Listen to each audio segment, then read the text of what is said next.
একজন মানুষ কি সত্যি একসাথে দুজনকে ভালোবাসতে পারে? এই প্রশ্নটা খুবই জটিল, সংবেদনশীল এবং গভীর মানবিক অনুভূতির সাথে জড়িত। অনেকেই সরাসরি হ্যাঁ বা না বলতে চান, কিন্তু বাস্তবে বিষয়টা এত সাদা কালো নয়। মানুষের মন, আবেগ এবং সম্পর্কের গঠন এতটাই বৈচিত্র্যময় যে এই প্রশ্নের উত্তর অনেকটাই নির্ভর করে পরিস্থিতি, ব্যক্তির মানসিকতা এবং ভালোবাসা শব্দটার ব্যাখ্যার উপর। প্রথমে আমাদের বুঝতে হবে ভালোবাসা বলতে আমরা কি বুঝি। ভালোবাসা এক ধরনের অনুভূতি, যে এক একজনের কাছে এক এক রকম হয়। কারো কাছে ভালোবাসা মানে গভীর আবেগ, কারো কাছে তার দায়িত্ব, আবার কারো কারো কাছে তার নিরাপত্তা এবং সঙ্গ। এই ভিন্ন ভিন্ন দৃষ্টিভঙ্গির কারণে একজন মানুষ কখনো কখনো একাধিক মানুষের প্রতি আলাদা ধরনের টান অনুভব করতে পারে।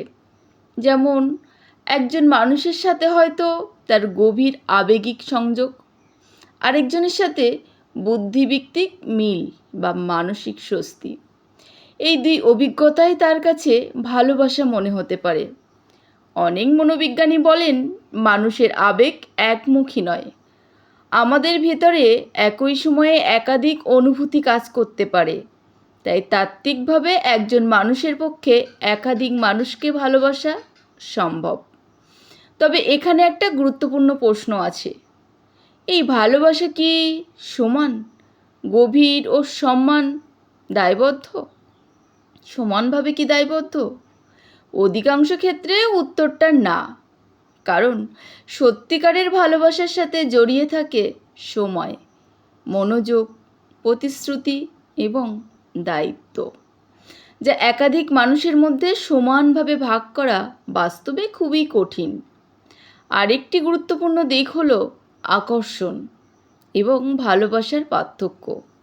অনেক সময় মানুষ মনে করে যে সে দুজনকে ভালোবাসছে, কিন্তু গভীরভাবে দেখলে দেখা যায় একটা সম্পর্ককে সে সত্যিকারের আবেগ ও দায়বদ্ধতা অনুভব করছে, আর অন্যটিতে রয়েছে নতুনত্বের আকর্ষণ বা উত্তেজনা। এই নতুন অনুভূতিটা এতটাই তীব্র হতে পারে যে সেটাকে ভালোবাসা বলে মনে হয়, কিন্তু সময়ের সাথে সাথে এই আকর্ষণ কমে গেলে মানুষ বুঝতে পারে সেটা আসলে স্থায়ী ভালোবাসা ছিল না। তবে কিছু ক্ষেত্রে সত্যি একজন মানুষ দুজনের প্রতি গভীর আবেগ অনুভব করতে পারে। এটা বিশেষ করে তখন ঘটে যখন তার বর্তমান সম্পর্কের কিছু চাহিদা পূরণ হচ্ছে না। ধরো একজন সঙ্গীর সাথে তার দীর্ঘদিনের সম্পর্ক রয়েছে, যেখানে আছে নিরাপত্তা, অভ্যাস এবং দায়িত্ব, কিন্তু সেখানে হয়তো আবেগের ঘাটতি আছে। অন্যদিকে নতুন কারো সাথে তখন তার মনে হয় দুজনকেই ভালোবাসে। নতুন কারোর সাথে এসে সেই আবেগিক সংযোগটা সে খুঁজে পায়, তখন তার মনে হয় সে হয়তো দুজনকেই ভালোবাসে। একজনকে স্থিতিশীলতার জন্য, আরেকজনকে আবেগের জন্য। কিন্তু এখানেই আসে নৈতিকতা এবং বাস্তবতার প্রশ্ন। ভালোবাসা শুধু অনুভূতির বিষয় নয়, এটা একটা দায়িত্ব। যদি একজন মানুষ একসাথে দুজনকে ভালোবাসার দাবি করে, তবে তাকে ভাবতে হবে সে কি দুজনের প্রতি সৎ ও ন্যায্য থাকতে পারছে। বেশিরভাগ সময়ই এর উত্তর হয় না, কারণ এই ধরনের পরিস্থিতিতে একজন না একজন আঘাত পায়, প্রতারিত হয় বা অবহেলিত বোধ করে। ফলে এই ভালোবাসা অন্যের জন্য কষ্টের কারণ হয়ে দাঁড়ায়। সমাজ ও সংস্কৃতিও এই ধরনের উত্তরে বড় ভূমিকা রাখে। অধিকাংশ সমাজে একসাথে একাধিক মানুষকে ভালোবাসা বা সম্পর্ক রাখা গ্রহণযোগ্য নয়। এর পেছনে কারণ হলো এটা সম্পর্কের স্থিতিশীলতা, বিশ্বাসকে নষ্ট করতে পারে। তবে কিছু সংস্কৃতিতে বা কিছু বিশেষ সম্পর্কের ধরনে, যেমন ওপেন রিলেশনশিপ, এই বিষয়টা ভিন্নভাবে দেখা যায়। সেখানে পারস্পরিক সম্মতি ও স্বচ্ছতার ভিত্তিতে একাধিক সম্পর্ক থাকতে পারে। কিন্তু এই ধরনের সম্পর্ক সফল করতে হলে প্রচুর পরিমাণে সততা, বোঝাপড়া এবং মানসিক পরিপক্কতা প্রয়োজন।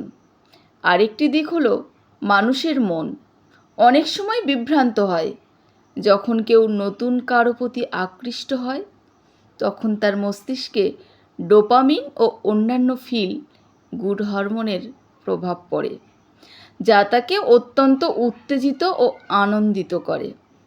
এই অনুভূতিটা এতটাই শক্তিশালী হতে পারে যে সে মনে করে সে নতুন করে প্রেমে পড়েছে। কিন্তু এই অবস্থাটাও অনেক সময় সাময়িক হয়। কিছুদিন পর সেই তীব্রতাও কমে গেলে বাস্তবতা স্পষ্ট হতে শুরু করে।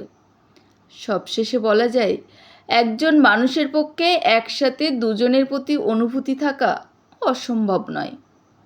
কিন্তু সেই অনুভূতিকে সত্যিকারের ভালোবাসা বলাটা কতটা সঠিক তা নির্ভর করে সেই সম্পর্কের গভীরতা, সততা এবং দায়বদ্ধতার উপর। অধিকাংশ ক্ষেত্রে এটা ভালোবাসার চেয়ে বেশি একটি মানসিক দ্বন্দ্ব, যেখানে একজন মানুষ নিজের চাহিদা, অভাব এবং আকর্ষণের মধ্যে আটকে যায়। সত্যিকারের ভালোবাসা সাধারণত এমন একটা জায়গায় গিয়ে দাঁড়ায় যেখানে একজন মানুষ তার সঙ্গীর প্রতি সম্পূর্ণভাবে প্রতিশ্রুতিবদ্ধ থাকে এবং সেই সম্পর্ককে সম্মান করে, যেখানে গোপনীয়তা বা দ্বৈততা থাকে না। তাই যদি কেউ মনে করে যে সে একসাথে দুজনকে ভালোবাসছে, তাহলে তার উচিত নিজের অনুভূতিকে গভীরভাবে বিশ্লেষণ করা। এটা কি সত্যি ভালোবাসা, নাকি অপূর্ণতার আকর্ষণের এক বিভ্রান্তিকর ফল?